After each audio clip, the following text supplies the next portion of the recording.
జై శ్రీమన్నారాయణ. శ్రీ రమాసహిత వీర వెంకట సత్యనారాయణ స్వామి వారి వ్రత కథలో ద్వితీయ అధ్యాయం అంటే రెండవ అధ్యాయం. ఈ రెండవ అధ్యాయంలో కాశీపట్నం ఉండేటువంటి ఒక బ్రాహ్మడి గురించి చెప్తాడు.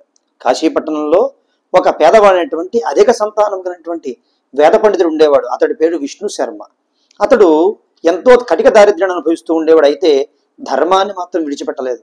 అతడు ప్రతిరోజు కూడా కాశీపట్టణ వీధుల్లో భిక్షాటన చేసుకుని కాలం గడుపుతూ ఉండేవాట. అయితే భగవాన్ బ్రాహ్మణ ప్రియ అన్నట్టుగా భగవంతుడు బ్రాహ్మడు అంటే చాలా అభిమానిస్తాడు. అయితే అందరినీ అభిమానిస్తాడా? కాదు. ఏ బ్రాహ్మడైతే ధర్మ ప్రవృత్తి కలిగి ధర్మాన్ని విడనాడకుండా ఉంటాడో అతడినే భగవంతుడు అనుగ్రహిస్తాడు. అందుకనే ధర్మ ప్రవృత్తి కలిగి ఉండి కూడా భిక్షాటన చేసుకుని జీవిస్తున్నటువంటి ఆ యొక్క బ్రాహ్మణ్ణి ఉద్ధరించదలిచాడు. వైకుంఠం నుంచి భూలోకానికి వచ్చాడు ఒక వృద్ధ బ్రాహ్మణ రూపాన్ని ధరించి.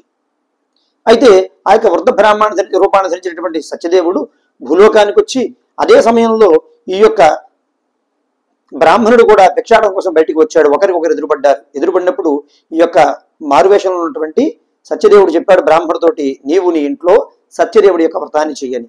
దానికి ఆ బ్రాహ్మణుడు, నేను పేదవాడిని అన్నాడు. అప్పుడు సత్యదేవుడు చెప్పాడు, అంతా స్వామి మీద భారం వేయి, ఆయనే చేయిస్తాడని.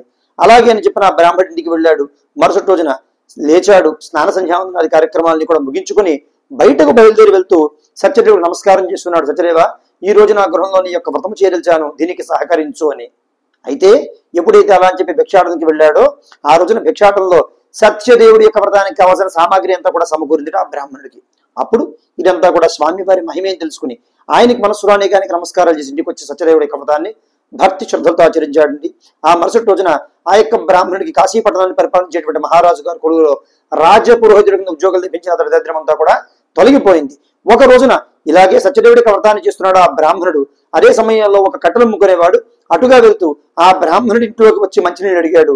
అప్పుడు ఆ బ్రాహ్మణుడు మంచినీళ్ళు ఇవ్వగా ఆ కట్టెల ముగ్గురుడు అన్నాడు, అయ్యా, మీరు పూర్వం ఎంతో దరిద్రాన్ని అనుభవించేవారు కదా, ఇంత ధనం ఎలా సంపాదించారు అని. అప్పుడు ఆ బ్రాహ్మణుడు అంతా కూడా సత్యదేవుడికి అనుగ్రహం చెప్పడంతో ఆ కట్టెల వాడికి కూడా ఆశ కలిగింది, తాను కూడా వ్రతం చేస్తే ధనవంతుడిని అవుతాను అని చెప్పి. అప్పుడు ఆ యొక్క కట్టెల ముగ్గురు మరుసటి రోజు ఉదయాన్నే లేచి స్నానం చేసి బయటకు బయలుదేరి వెళ్తూ సత్యదేవుడు నమస్కారం చేసుకున్నవాడై, సత్యదేవ, ఈ రోజు నా యొక్క గృహంలోని యొక్క వ్రతము చేయదలిచాను. ఈ వ్రతానికి కావాల్సిన సామాగ్రి కూడా నా దగ్గర సొమ్ములు అయితే లేవు. ఒక కట్టెల మోప మీద ఎంతైతే వస్తుందో దానితో నేను ఈ వ్రతాన్ని చేస్తాను అని బయటికి వెళ్ళాడు. ఆ రోజున ఆ యొక్క కట్టెలు ముగ్గునే వాడికి వ్యాపారంలో విశేషమైనటువంటి ధర లభించిన కట్టెల మోపుకి. అప్పుడు ఆ ధనముతో సత్యదేవుడి యొక్క వ్రతాన్ని ఎంతో ఘనంగా ఆచరించాడు. అంతేనండి, అతడి దరిద్రం కూడా తొలగిపోయింది.